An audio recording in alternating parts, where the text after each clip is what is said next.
I've been very lucky to sort of stumble upon this wonderful field of marketing.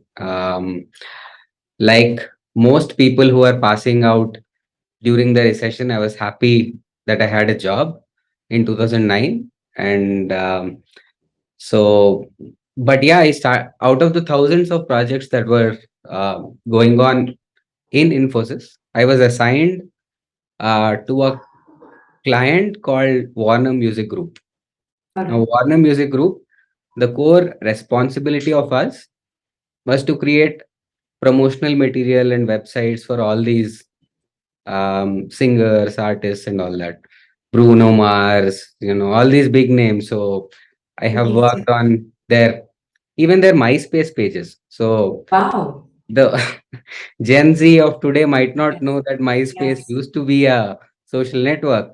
Yes. Right. So they had their custom MySpace pages where they used to launch their albums, and then in that page they used to even have a capability to release one song for their fans. There was some sort of gamification and all that.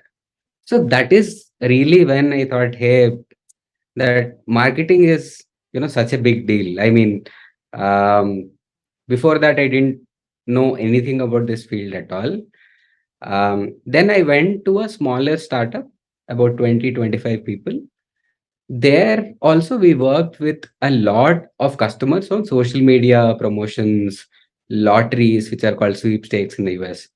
So All right. worked with brands like Jeep, Qatar Airways, and all that. So then I thought, hey, I'm I'm an engineer. I'm doing coding. Let me jump over to the other side. Let me, you know, design campaigns, design Wow. marketing activities, right? So that is when I did my MBA. So had a lot of learning there. From there, I went to a company called Emphasis. Hmm. Now, Emphasis is in IT services, like you would know, Infosys and all these guys. Absolutely. So spent about 2 years there. But what I understood was, while marketing is important, most conversations centered around sales team and their needs, Yeah. right? So marketing was more of a supporting function. Yes. And sales was the main. There were events and all sorts of things. That is when I went to a B2B SaaS startup called High Radius. Back then, you could call me almost as let's say the founding member of the marketing team. So I was probably the third or the fourth guy there, and I left that company when just the marketing team was about 300 people plus. I Wow. myself was leading That's about quite a 60 people. scale. Yeah, so um, did very interesting stuff there. Uh, as most early marketers, right? So wrote email scripts, wrote ad copies. So did anything and everything related to marketing in my role there. Finally, the last 2 years in the company, I spent about 6.5 years there. Yeah. Your So longest stint, I believe. yeah, the last 2 years, I ended up building their community initiative. So as you know, most brands are moving towards owned media, Yeah. which is media that they control, right? So built a community that is right. When I left, it was about 22,000 members strong in just 2 years. Um, so built that, and then it is growing pretty well even now. Um, and after that, now um, I moved to a startup where the impact of marketing is even more. So High Radius was an enterprise B2B SaaS company where, let's say, the installation times or the implementation time, the sales cycle could Yeah. sometimes be longer than 9 months or 12 months, and even implementations used to take very long. So the gap between we passing on a lead to sales and the closure and eventual happy customer was a very long journey. Yeah. Journey. Absolutely. So I wanted to move closer, right? So which is why I joined this company called Indusface, where I head marketing currently, and we have the whole PLG play. So Right. right now I know, let's say our CTAs to start a trial, I know what their parameters are when they are doing the trial, and I know what levers I can pull within marketing to convert them into a paid customer. So that is where I am right now. Right. To be honest, in Infosys or any of these large customers, right? So whether it is TCS or any of these people, so the subset of accounts that they go after is mostly maybe Fortune 1000 or Fortune 2000, at most, right? So essentially, most of the marketing that you do is to, how do you penetrate? So it is ABM, it has gained in prominence now among the SaaS, but these guys have been doing ABM for ever, right? So Yes. but it's all account managers doing that, and we just those bid cycles, and all the pre-sale support. So it is an entirely different game there. When it comes to high radius, they are also initially our journey was to get logos, right? So we had logo targets. Okay, close so many logos. So, and then you work backwards from that number and say, okay, to close so many logos, okay, these many leads I'll give and all of that. Eventually, there is now a mix that, okay, now we want certain percentage of Fortune 2000 people as our customers. So there you do ABM. And there is also the mass market play where, you know, you do all sorts of activities from ads and all that.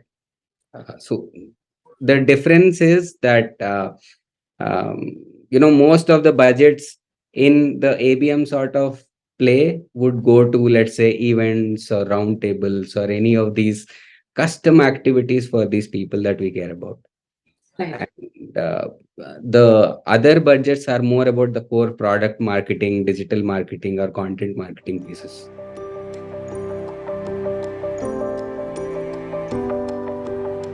With respect to personalization, I think, I mean, that was just an example. yeah. So things that are still relevant are, case studies. No matter, which company you go to or which vertical you operate in, which customer, the power of case studies will never go down.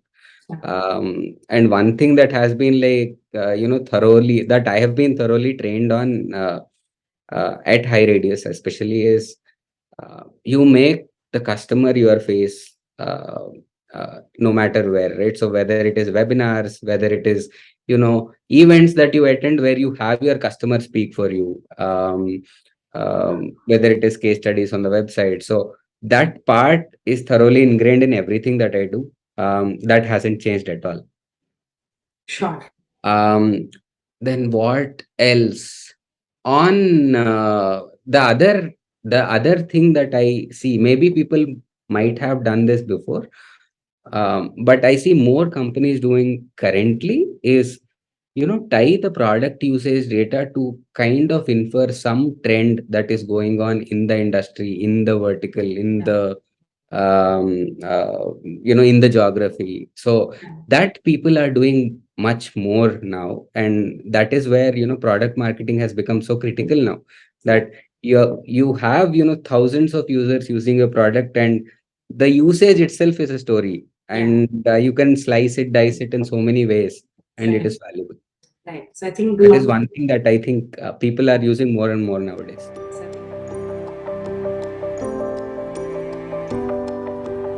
Let me answer the first part of your question, whether I'm using it. So, yes, most definitely I'm using ChatGPT, and I love it. I had recently attended this event called SaaS Boomi in Chennai, where there was a workshop on how to leverage ChatGPT for creating content clusters. So I am not using it in a rudimentary way. I am actually, getting data from my Google Search Console, creating content clusters, and then, creating an entire plan on, okay, if this content cluster I have in mind, these are the 7 clusters, and all those 7, I heavily use ChatGPT right from clustering to the outlines and the final output. Obviously, what I have seen is, there are some factual mistakes and Of course. domain related mistakes that happen. So that is where I make sure that I double check everything that the tool gives out. But if anything, it is easy for me, right? So, for example, HubSpot has been talking about content clustering and pillar based Learn cluster content pages. for Yes. years now, but nobody has actually, there is no playbook that I've seen based on all my research. Now with ChatGPT, it has become so easy. So I'm loving it. Yeah. Now coming to your second part on how this will change marketing, I feel like the bar for good marketers is going up. The average guys will find it tough.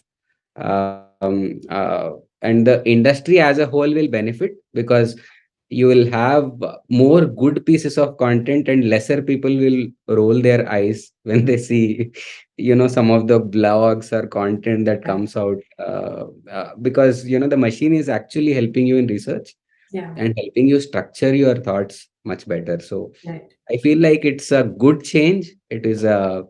Um, it will definitely raise the bar and it will help us stand out better.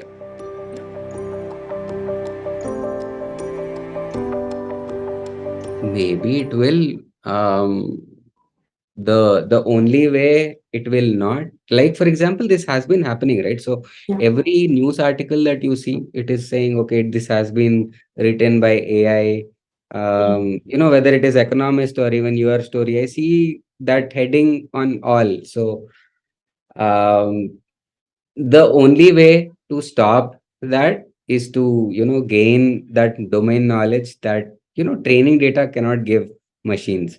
For example, the thing that I told, right? So the product data, it, right? Yeah. So the trend data, the original data that you had, the machine will not have it. Yeah.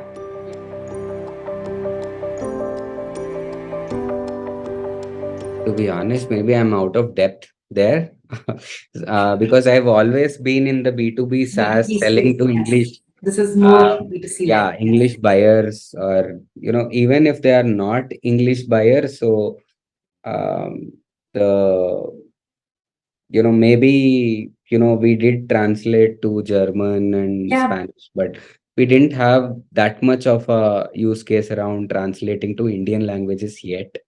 But Sure. I see your point, right? So, for example, I'm a consumer of YouTube shorts. I see that vernacular content, the local guys, they get a lot more views than people who are only catering to the English audience, mainly because a lot of people also are more comfortable in their own Yeah. mother tongues. Right. So there also, I mean, our approach started with our software translating first Yeah. into, Yes. That's where it uh, starts. Yes. yeah. So and unfortunately, I came out as we were starting to do marketing in All right. those languages. So, but yeah, I mean, intuitively it makes sense, right? So intuitively, it would make sense to talk in their language. And yeah. Yes.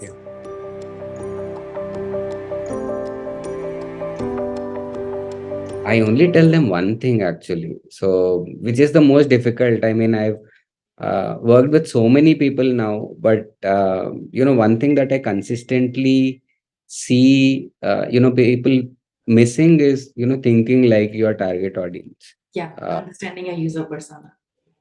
y- Understanding is one thing. Then, so a lot of times, right, when you ask questions like, okay, what is the challenge that this person has, they will be able to understand. But when they write the copy, that does not translate into uh, the way they write copy, for example, right? So, um, yeah, so whenever you write, um, The only thing is, I have a test.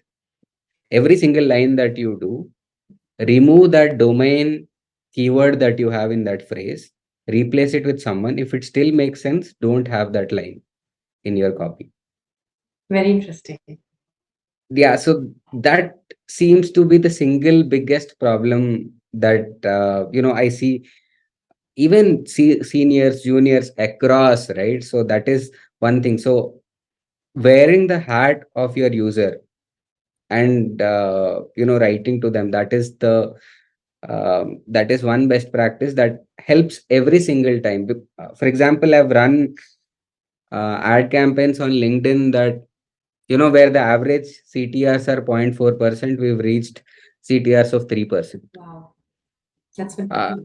I mean, that is the power of knowing your audience, right? So, and I'm not talking about small data, okay, that we ran for 1 week or 2 weeks or something. We ran these things for months. Yeah. So, knowing your user is the first hurdle. I think most people pass that. After knowing, translating that into how you write in their language is the second uh, more important thing in my.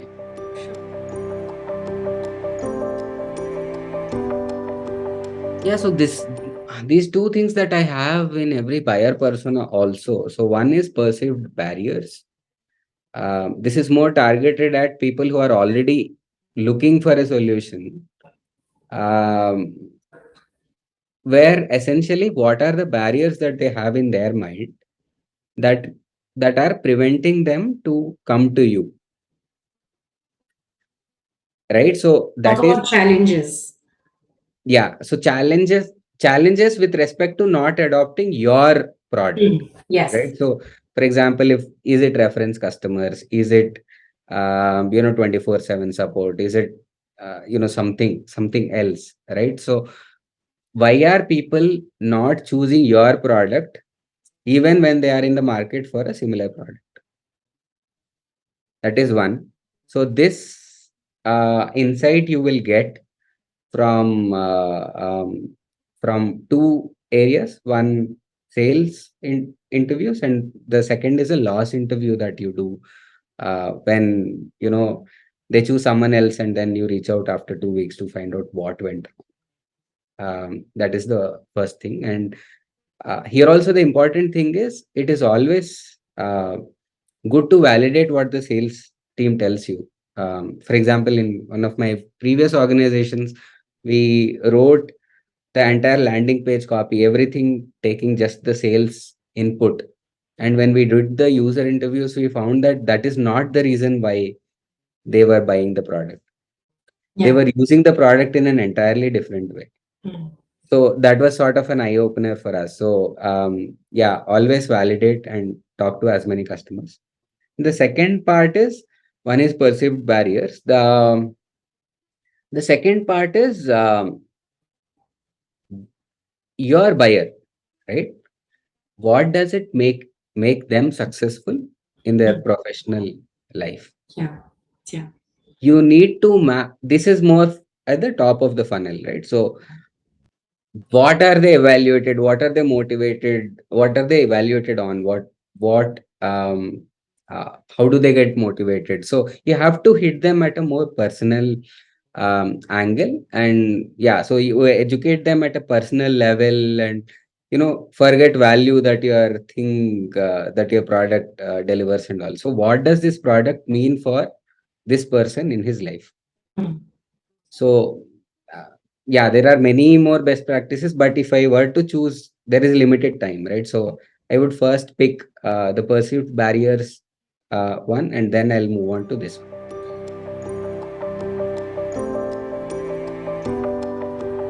So maybe I see most marketers making this mistake, which is they run after tools, programs, platforms, and all that.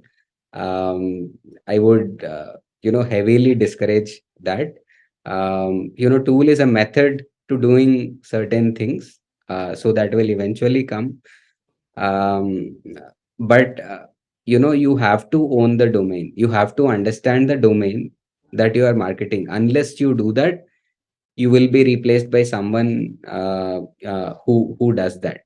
Uh, because the power is not in the hands of the guy who runs, let's say, the email campaigns, right? So that is okay. I mean, those are operations that you can figure out. Maybe at some level there is some super automation. Now Dharmesh Shah has launched this chatspot.ai, which Yeah. is like, you give a command and then on the CRM it does some activities.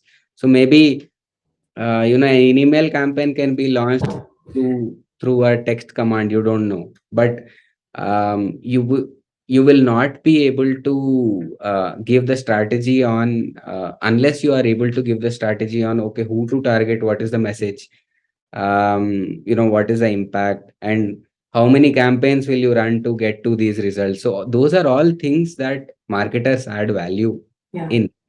Right? So understand the domain, both the product and marketing as a whole. Tools will come later.